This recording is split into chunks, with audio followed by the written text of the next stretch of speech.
bali rito mga bayan, magkakaroon ng tulay dito or box culvert dito sa area. Ayun o, ayan ang portion o.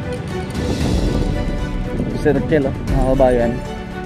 Dahon, ayan, paakyat alignment nitong X-Flex.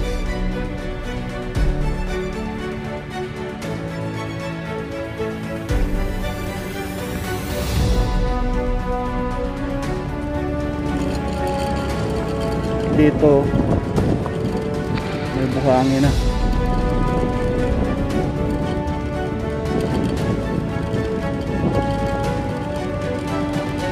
Yang hindi natin alam yan mga kabayan, itong area na to, yan tinatambakan ng husto kasi yan ay papunta na rin po yan doon sa mismong San Pablo Terminal sa may SM, no?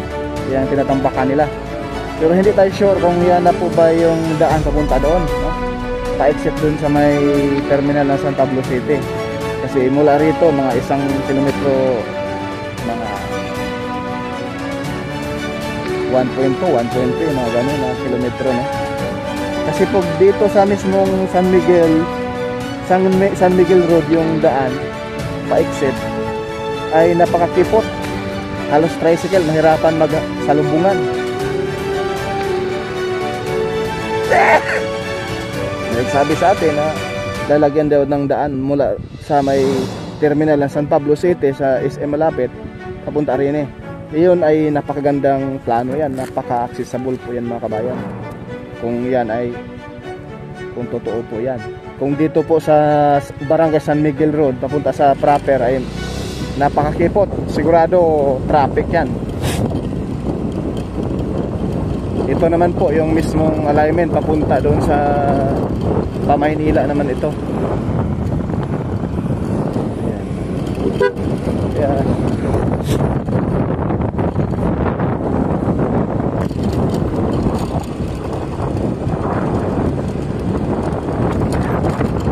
Ito yung graba na ito ay pang preparation po to. Pataasan pa to ng husto rito. Tatambakan pa. Ito po yung ilog dati, no?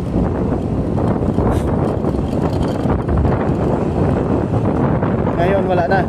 Sobrang kinis na. Yan ang ilog mga kabayan, no? Sa kaliwa natin, malaking ilog.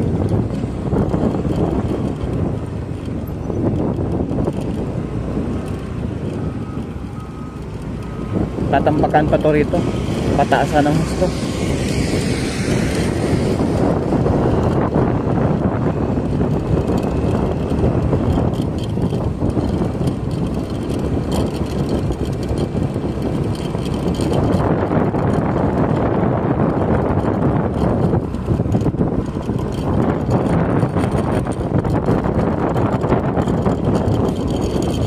Tinatambakan na ng husto rito mga kabayan.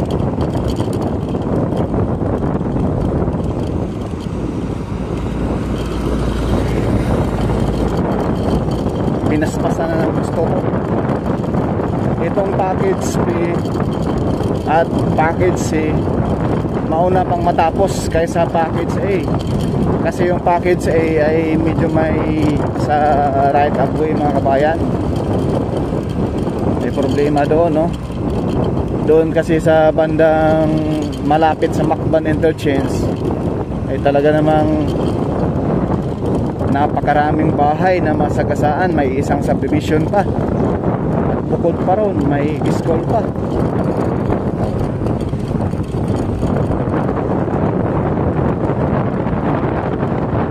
Yung mismo alignment.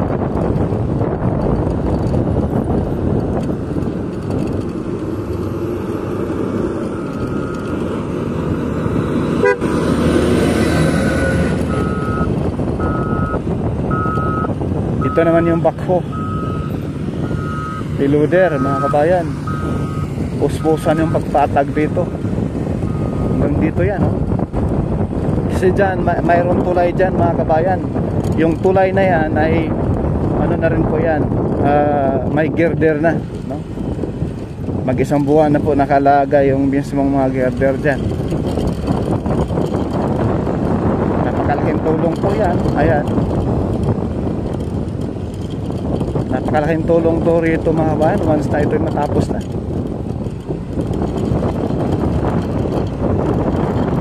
dito, tatambakan lang yung gilid ng tulay na yan.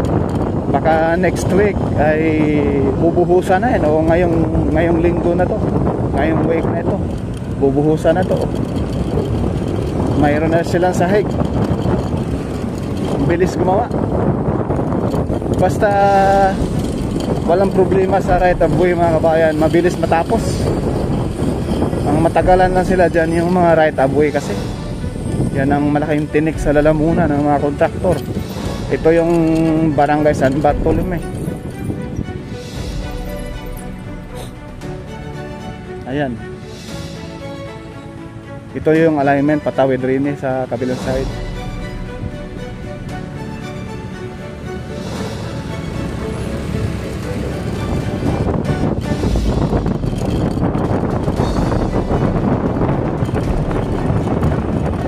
Grabe na yung mga buhangin dyan, panambak mga bayan, oh. Sobrang dami. Bundok.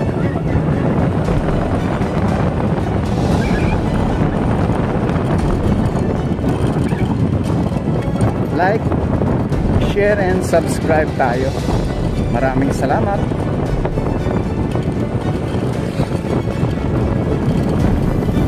Dito sa area, sobrang kinis na rin to. Kasi mula rito mga bayan, hanggang doon sa mismong kanto ng papuntang Lipa City, Batangas, hanggang doon na kasi yung yung may tulay doon sa may barangay San Miguel. Hanggang doon na po nalatagan ng concrete cement. So ibig sabihin papunta na rin Kaya ito may marker na lalatagan ng concrete cement. Posibleng dito sa area na to ay susunod. Oo, depende lang kung doon sila mag-start sa kabilang side, sa may barangay San Miguel, papunta rin Ayan o, sobrang kinis. Mas makinis pa sa mukha nyo. Yan o.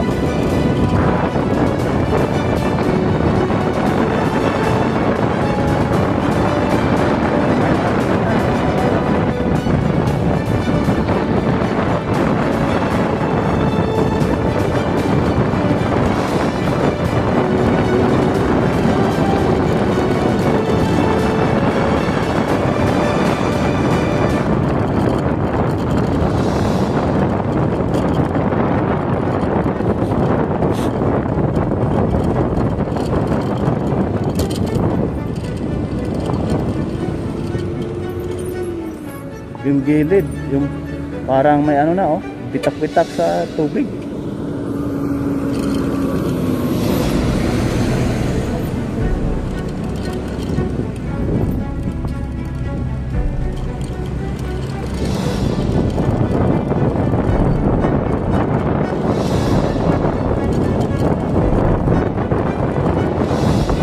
Dito po yung segmental box girder, concrete box culvert pala, sorry, concrete box culvert yan sa harapan natin.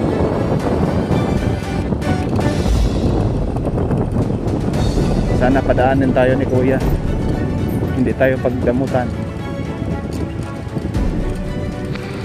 Yan, bawal dumaan daw. Kaya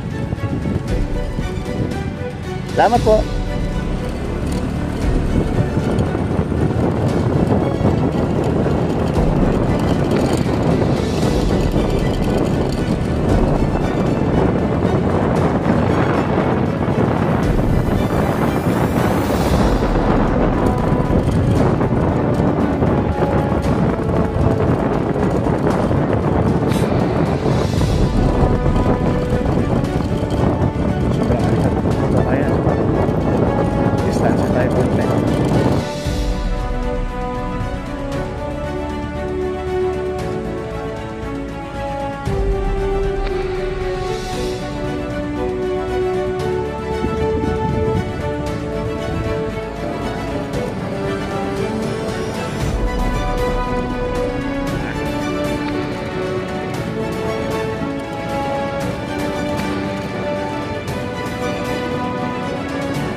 Kaya titingnan yung gilid ay ano siya, lumiit yung mismo expressway.